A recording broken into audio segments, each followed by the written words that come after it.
Hi friends, welcome to Vismaya Kudal. So இன்னைக்கு வந்து ஒரு சூப்பர் கிச்சன் ப்ராடக்ட்டோட கம்ப்ளீட் ரிவ்யூ தான் உங்களுக்கு இந்த வீடியோல ஷேர் பண்ணிருக்கேன். நீங்க வந்து எலக்ட்ரிக் குக்கர் வாங்குற ஐடியால இருக்கீங்க அப்படினாக்க கண்டிப்பா இந்த வீடியோ உங்களுக்கு ரொம்பவே யூஸ்ஃபுல்லா இருக்கும். ஜெனரலா நமக்கு முன்னாடி மாடல்ல எல்லாம் வந்து பாத்தீங்கன்னாக்க ஒரு எலக்ட்ரிக் குக்கர்னா சாதம் வந்து வச்சுக்கலாம். இல்ல நம்ம பிரியாணி செய்யறோம்னா எல்லாத்தையும் வதக்கிட்டு அந்த குக்கர்ல கொட்டி வந்து நம்ம செய்வோம் அந்த மாதிரி தான். பட் இது வந்து நிறைய மேஜிக் வந்து பண்ணுது. இது என்னன்னு பாத்தீங்கன்னா அகாரோட எலக்ட்ரிக் மல்டி குக்கர் 1 இயர் வாரண்டியோட வந்து கொடுத்துறாங்க. பிரைஸுமே ரொம்ப ரீசனபிளா இருக்கு. இன்னொன்னு நீங்க வந்து ஹாஸ்டல்ல இருக்கீங்க இல்ல அடிக்கடி டிராவல் பண்றீங்க இல்ல குழந்தைங்களை வச்சுட்டு வெளியில எல்லாம் போய் ஸ்டே பண்றீங்க அப்படின்னா இந்த ஒரு ப்ராடக்ட் இருந்ததுன்னா போதும் உங்களுக்கு வந்து பல வேலையை வந்து ரொம்ப ஈஸியா பண்ணிடும். இப்போ மார்னிங்ல இருந்து நம்ம நைட் வரைக்கும் என்னெல்லாம் செய்வோமோ அது எல்லாமே மேக்ஸிமம் இந்த குக்கர்ல வந்து செஞ்சுக்கலாம். இல்ல என்ன அது எதெல்லாம் நான் ட்ரை பண்ணி காமிச்சிருக்கேன் அப்படிங்கறத இந்த வீடியோக்குள்ள போய் பார்க்கலாம். இந்த குக்கரோட கம்ப்ளீட் லுக் வந்து பார்த்தீங்கன்னா இந்த மாதிரி தான் இருக்கும். நல்ல ஒரு சூப்பர் ரெட்டில் வந்து கொடுத்துருக்காங்க. இதில் வந்து மெயினாக வந்து பார்த்தீங்கன்னா இந்த மாதிரி ஆன் ஆஃப் நாப் வந்து கொடுத்துருக்காங்க. அதில் வந்து low, standby, medium, cook, high அப்படின்னு இருக்கு. அதில் அந்த சவுண்டுமே வந்து வரும். நம்ம மீடியமில் வச்சும் குக் பண்ணலாம். உங்களுக்கு ரொம்ப சீக்கிரமாக வேணா ஹையில் வந்து வச்சுக்கலாம். நம்ம வந்து அந்த குக்கரோட பேஸை வந்து ஃபஸ்ட்டு போட்டுடணும். அந்த எலக்ட்ரிக் குக்கரோட பேஸை போட்டுட்டு நம்ம எப்போதும் எப்படி வந்து நார்மல் குக்கரில் எப்படி சமைப்போமோ அதே மாதிரி நம்ம வந்து சமைச்சிக்கலாம். அதை விட கொஞ்சம் சீக்கிரமான டயத்திலே இதில் வந்து நம்ம சமைச்சு முடிச்சிடலாம். ஹையில் வந்து வச்சுக்கோங்க. நீங்கள் வந்து அது குக் ஆகிறப்ப அந்த ரைஸ்லாம் வந்து பாயில் ஆகிறப்ப மீடியமில் வந்து வச்சிட்டிங்கனாக்கா அப்படியே பொறுமையாக வந்து அது குக் ஆகும். நல்ல ஒரு டேஸ்ட்டுமே இருக்கும். சில பேர் என்கிட்ட கேட்டுறீங்க எலக்ட்ரிக் குக்கரில் சமைக்கிறப்ப டேஸ்ட் வந்து மாறுமா அப்படின்னு சொல்லிட்டு அதெல்லாம் ஒரு மைக்ரோ பாயிண்ட் கூட வந்து மாறாது.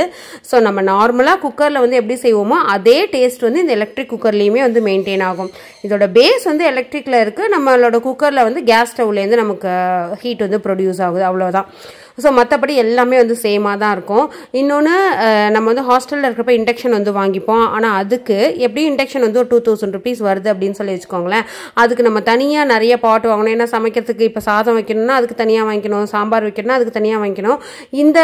இந்த மாதிரி நீங்கள் வந்து எலக்ட்ரிக் குக்கர் வாங்கி வச்சுக்கிட்டீங்க அப்படின்னாக்கா இதுலையே நீங்கள் வந்து பால் காய்ச்சிக்கலாம், டீ போட்டுக்கலாம், ப்ளஸ் வந்து நூடுல்ஸ் நான் செஞ்சு காமிச்சிருக்கேன் பாருங்களேன். அது பார்க்குறப்ப உங்களுக்கு தெரியும். இன்றைக்கி வந்து ஒரு கீ ரைஸ் மாதிரி செய்யலாம். தேங்காய் பால் அப்படி வந்து சேர்த்துட்டு, அதாவது தண்ணிக்கு பதில் தேங்காய் பால். இதோட தண்ணி எவ்வளோ சேர்க்கணும் அப்படின்னு பார்த்தீங்கன்னா உங்களோட அரிசியை பொறுத்தது. ஜென்ரலாக பாஸ்மதிக்கு 1.5 வைப்பாங்க. இது வந்து மும்பையிலேருந்து வாங்கிட்டு வந்த பாஸ்மதி ரைஸ். அதனால நான் வந்து 2.5 வந்து வைப்பேன். ஏன்னா அது வந்து நல்ல நீட் சைஸில் இருக்கும், நிறைய வந்து ஈடு கொடுக்கும். அதனால தண்ணி வந்து அந்த மாதிரி வந்து சேர்ப்பேன். ஒரு 2 நிமிஷத்துலேயே வந்து பார்த்தீங்கன்னா இந்த மாதிரி பபிள்ஸ் வந்து வர ஆரம்பிச்சிருச்சு. இப்போ வந்து ஃப்ளேம் ஓரளவுக்கு லோவில் வந்து நம்ம மாற்றிட்டு அரிசியை கொட்டிட்டு நம்ம மூடி போட்டுட்டோம் அப்படின்னாக்கா ஒரு 15 நிமிஷத்தில் வந்து நமக்கு விசில் வைக்கலை, வெயிட் பண்ணலை, எதுவுமே இல்லாமல் ஒரு சூப்பரான கீ ரைஸ் வந்து ரெடி ஆகிடும். நான் அது உங்களுக்கு வந்து காமிக்கிறேன். ஸோ இந்த மாதிரி ஃபுல்லுமே வந்து நம்ம அரிசியெல்லாம் சேர்த்துட்டு மூடி வச்சுட்டோம். ஒரு 2 நிமிஷத்தில் இது வந்து உங்களுக்கு கொதிக்க ஆரம்பிச்சிது. இப்போ வந்து ஒரு 15 நிமிஷம் வந்து ஆனது. இந்த மாதிரி ரைஸ் வந்து கம்ப்ளீட்டாக ரெடி ஆகிடுச்சு.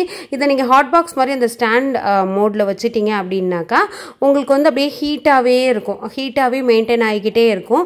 மெயின் ஸ்விட்ச் மட்டும் ஆஃப் பண்ணாமல் இருந்தீங்கன்னாக்கா அந்த மாதிரி மெயின்டைன் ஆகும். நீங்கள் அதுவுமே யூஸ் பண்ணிக்கலாம். ஏன்னா நம்ம இப்போ சமைச்சு வைப்போம், கொஞ்சம் லேட்டாக வராங்க அப்படின்னாக்கா அந்த மோடில் வந்து வச்சிடலாம். ஸோ இப்போ வந்து நான் என்ன செஞ்சு காமிக்க போகிறேன் அப்படின்னு பார்த்தீங்கன்னா கொண்டக்கடலை வந்து வேக வச்சு காமிக்க போகிறேன். உங்களுக்கு கொண்டக்கடலை வேகணும்னா ஒரு 5 விசிலாவது வந்து வைக்கணும்ல. ஆனால் இதில் வந்து கொஞ்சம் அதிகமாக மட்டும் தண்ணி சேர்த்துக்கோங்க. ஏன்னா இது வந்து குக் ஆகிறப்ப தண்ணி வந்து ட்ரை ஆகும். அதனால நீங்கள் நார்மலாக குக்கரில் வந்து 1 டம்ளர் அந்த கொண்டக்கடலைக்கு வந்து சேர்க்குறீங்க அப்படின்னாக்கா இதில் வந்து ஒரு 4 டம்ளர் வந்து சேர்த்துக்கோங்க. சேர்த்துட்டு உப்பையுமே நம்ம கலந்துட்டோம் அப்படின்னாக்கா ஈஸியாக கொண்டக்கடலை வந்து வெந்துடுது. அதுலேயே நம்ம தாளிக்கவும் செஞ்சுக்கலாம். இதே மெத்தடில் நீங்கள் முட்டையும் இதில் வந்து வேக வச்சுக்கலாம், பாஸ்தா வந்து வேக வச்சுக்கலாம், அந்த மாதிரி நூடுல்ஸ்க்கான இது வந்து நீங்கள் வேக வச்சுக்கலாம். ஸோ பார்த்தீங்கன்னா நல்ல இந்த மாதிரி கொதிக்கும். வெளியிலெல்லாம் தண்ணி வராது, வெளியிலெல்லாம் இந்த மாதிரி சிந்தவும் சிந்தாது. இப்போ நான் எடுத்து காமிக்கிறேன் எப்படி வந்து வெந்திருக்கு அப்படிங்கிறது. ஸோ நல்லா வந்து வெந்திருக்கு, சாஃப்டாக ஆகிடுச்சு கொண்டக்கடலை. இன்னும் உங்களுக்கு சாஃப்ட் ஆகணும்னா இன்னும் ஒரு 10 நிமிஷம் வச்சிங்கன்னா கூட நல்லா வந்து சாஃப்ட் ஆகிடும். இது நம்ம சுண்டலுக்கு தான் இன்றைக்கி செய்ய போகிறோம். அதனால் இந்த அளவுக்கு வெந்ததே வந்து போதுமானது. ரொம்ப சூடாக இருந்தது, அதனால் என்னால் அதை உடைக்க முடியல. இப்போ அதே பேஸில் வந்து எண்ணெய் ஊற்றி கடுகு, உளுத்தம்பருப்பு, கருவேப்பிலெல்லாம் சேர்த்து அதே சுண்டலை வந்து தாளிச்சிடுறேன். நமக்கு ஒரு சிங்கிள் பாட் வந்து வாஷ் பண்ணாலே வந்து போதும். இதை வந்து வாஷ் பண்ணுற மெத்தடு ரொம்ப ஈஸி. உங்களுக்கு லைட்டாக வந்து நம்ம தண்ணி கம்மியாயிடுச்சு அப்படின்னாக்கா லைட்டாக பிடிச்சா மாதிரி ஆகுது அப்படின்னா கூட ஒரே ஒரு சிங்கிள் வைப்லேயே வந்து உங்களுக்கு வந்துடும். க்ளீன் பண்ணி அழகாக வந்து கொடுத்துரும். ஸோ வாஷிங் ஈஸி, மெயின்டெனன்ஸ் வந்து ரொம்ப ரொம்ப ஈஸி. இதை க்ளீன் பண்ணி வச்சுக்கிறதுமே ரொம்ப ஈஸி. இப்போ வந்து சுண்டல் வந்து ரெடி ஆயிடுச்சு. ஆயிடுச்சு ஒரு சிங்கிள் பாட்லேயே. அடுத்து வந்து நிறைய பேச்சுலர்ஸு பிகினர்ஸ்லாம் வந்து செய்கிறது நூடுல்ஸு. அதை வந்து நான் உங்களுக்கு செஞ்சு காமிக்கிறேன். அதே மாதிரி எண்ணெய் வந்து போட்டுக்கோங்க. நீங்கள் என்ன தாளிப்புக்கு யூஸ் பண்ணுவீங்களோ அதெல்லாம் வந்து யூஸ் பண்ணிக்கலாம். வெங்காயம்லாம் வந்து பார்த்து உங்களுக்கு வதங்குறப்பவே தெரியும். நம்ம கேஸ் ஸ்டவ்வில் நம்மளோட குக்கரில் எப்படி வதக்குறோமோ அதே மாதிரி வந்து வதக்குங்க. நல்லா வந்து வதங்கிடும். நீங்கள் வந்து உங்களுக்கு அடியெல்லாம் பிடிக்கக்கூடாது அப்படின்னு நினச்சிங்கன்னா நான் வந்து டயட் ரீசன்னால் கம்மியாக எண்ணெய் வந்து யூஸ் பண்ணியிருக்கேன்.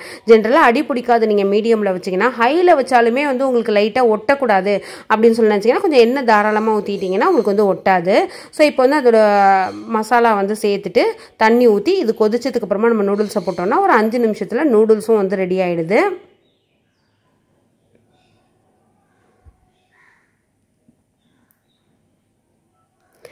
இது வந்து நம்ம எங்கேயாவது ட்ராவல்லாம் பண்ணுறோம், நம்ம ஏதாவது வீட்டிலே வந்து செஞ்சுக்கலாம். நான் 3 வேளையும் ஹோட்டலில் வாங்கி சாப்பிட முடியல அப்படின்னா நிறைய சிம்பிள் ரெசிபீஸ் வந்து இந்த குக்கரில் நம்ம செஞ்சுக்கலாம். ஸோ இப்போ வந்து கொதி வந்ததுக்கப்புறமா நம்ம நூடுல்ஸ் அதை வந்து போட்டுட்டோம்னாக்கா ரெடி ஆகிடும். இதோட பவர் கன்சப்ஷன் எப்படி இருக்கும் அப்படின்னு சொல்லி கேட்குறீங்க. ஒன்றும் பெருசாலாம் வித்தியாசம்லாம் இருக்காது. உங்களுக்கு நார்மலாக ஒரு மிக்சி கிரைண்டருக்கு எந்த மாதிரி ஆகுதோ அந்த மாதிரி தான் வந்து பவர் ஆகும். இந்த ஒரு ரைஸ் குக்கர் யூஸ் பண்ணுறதுனால என்னோட இபி பில் அதிகமாகிடுமா அப்படின்னா அந்த மாதிரிலாம் கிடையாது. நான் நல்லா யூஸ் பண்ணிட்டேன். கிட்டத்தட்ட ஒரு 10-15 நாளாக யூஸ் பண்ணுறேன். நான் அதை மானிட்டர் பண்ணிட்டுமே இருந்தேன் அந்த யூனிட்டை. அதனால் அதிலலாம் எந்த ஒரு சேஞ்சஸும் இல்லை. இது வந்து 3 லிட்டர் இந்த மாதிரி வந்து கிடைக்கிது. நான் வந்து அமேசானில் வாங்கினேன். அதோட லிங்க் வேணும்னாக்கா பையிங் லிங்க் வந்து உங்களுக்கு டிஸ்கிரிப்ஷனில் கொடுக்குறேன். நீங்கள் வந்து செக் பண்ணி பாருங்கள். ஸோ இப்போ நூடுல்ஸும் வந்து ரெடி ஆயாச்சு. இதில் நீங்கள் பாஸ்தா கூட செஞ்சுக்கலாம், எல்லாமே செஞ்சுக்கலாம். மேக்ஸிமம் வந்து இந்த ரைஸ் ஐட்டம்ஸு, இந்த மாதிரி டிஃபன் ஐட்டம்ஸு, இட்லி ஊற்றுறது அதை நான் வந்து வீடியோலேயே சொல்லியிருப்பேன் உங்களுக்கு. ஸோ இந்த மாதிரி பாயில் பண்ணுறது இந்த மாதிரி பண்ணிக்கலாம். நீங்கள் பேக் பண்ணுறதெல்லாம் கூட ட்ரை பண்ணி பார்க்கலாம். நான் ஆக்சுவலாக ட்ரை பண்ணி பார்க்கல. இது ஜென்ரலாக எல்லோரும் யூஸ் பண்ணுறது ஒரு பிரியாணி செய்கிறதுக்கு. பட் நான் இதெல்லாம் வந்து எனக்கு பேச்சுலர்ஸ்க்குன்னு நம்ம இந்த வீடியோ போடுறப்ப யூஸ்ஃபுல்லாக இருக்கும்னு காமிச்சிருக்கேன். இதோட கிளீனிங் வந்து பார்த்திங்கன்னா ரொம்பவே ஈஸி. ஏன்னா இதில் வந்து அடிப்பிடிக்காது, ஒட்டாது. உங்களுக்கு வந்து எவ்வளோ நேரம் நீங்கள் குக் பண்ணாலும் நார்மல் வாட்டரில் ரொம்ப ஸ்க்ரப் கூட பண்ண தேவை கிடையாது. நீங்கள் இந்த மாதிரி க்ளீன் பண்ணிவிட்டு ஒரு ட்ரை கிளாத்தை வச்சுட்டு இப்படி தொடச்சிட்டிங்கன்னா அப்படியே புதுசு மாதிரி ஆகிடும். நல்ல மெயின்டைனும் ஆகும். இதோட பாட்டமையுமே தண்ணி இல்லாத மாதிரி இந்த மாதிரி தொடச்சிட்டு தான் ஒவ்வொரு டைமுமே நம்ம அதோட பேஸோட செட் பண்ணணும். ஸோ இப்படி மெயின்டைன் பண்ணிட்டீங்க அப்படின்னாக்கா இது வந்து சூப்பர் லைஃப் வந்து கொடுக்கும்.